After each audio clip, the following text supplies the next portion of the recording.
Então, pessoal, vamos continuar a nossa aula?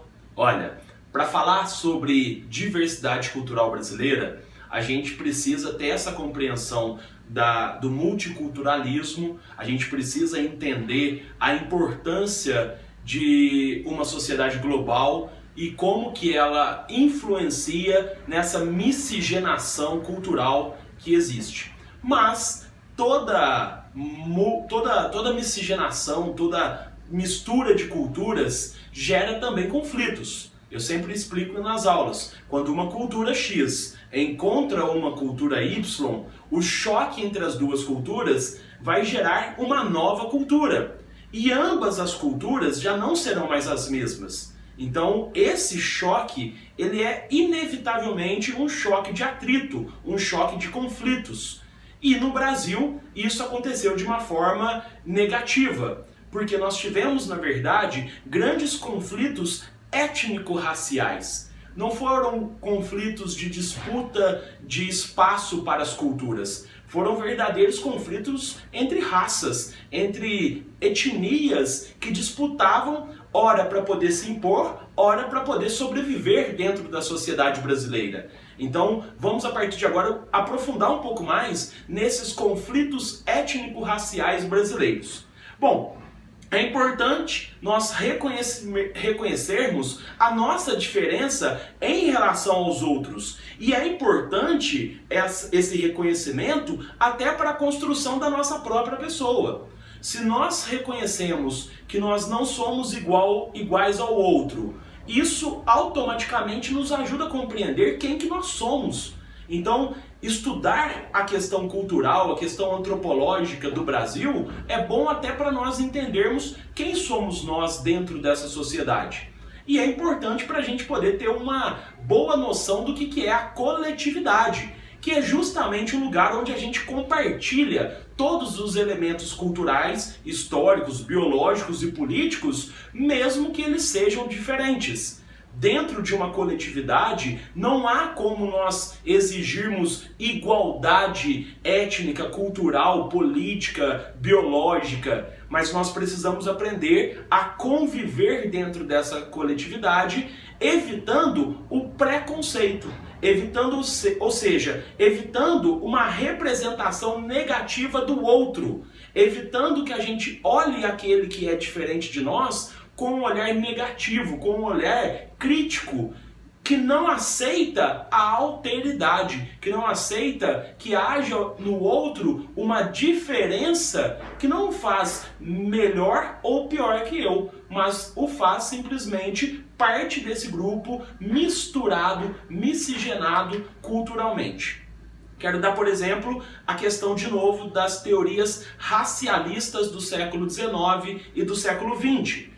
Essas teorias, elas defendiam uma hierarquia entre raças.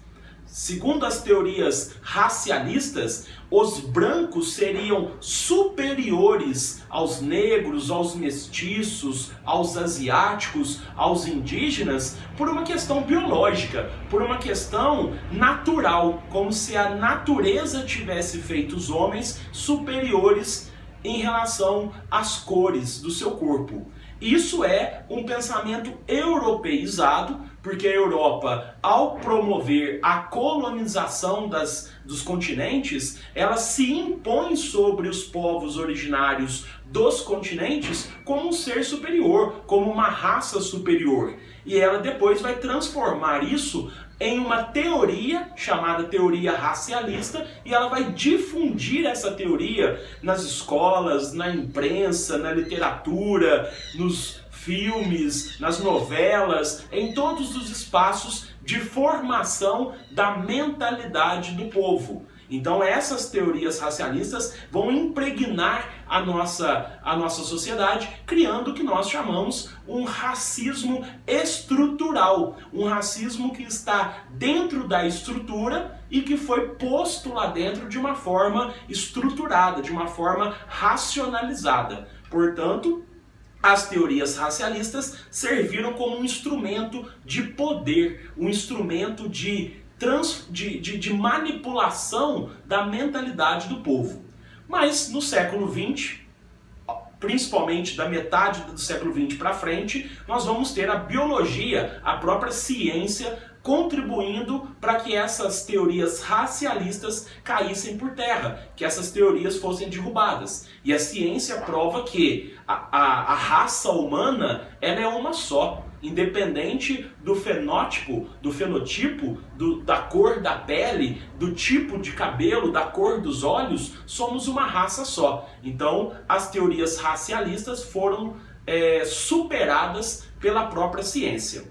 No caso do Brasil, a questão étnico-racial mais grave é a questão afro-brasileira, que se dá a partir da construção de uma ideia da democracia racial no Brasil, que é uma teoria do início do século XX, criada por Gilberto Freire, que dizia que o povo brasileiro era fruto de uma miscigenação étnica, mas que convivia harmonicamente, em paz, dentro desse território. Que as diversas raças que existiam no Brasil, elas não tinham conflitos entre elas. Então, o Brasil teria, segundo a democracia racial de Gilberto Freire, superado, eliminado o preconceito no país. No entanto, nós precisamos avaliar isso de uma forma mais profunda. E eu vou continuar essa aula no próximo vídeo.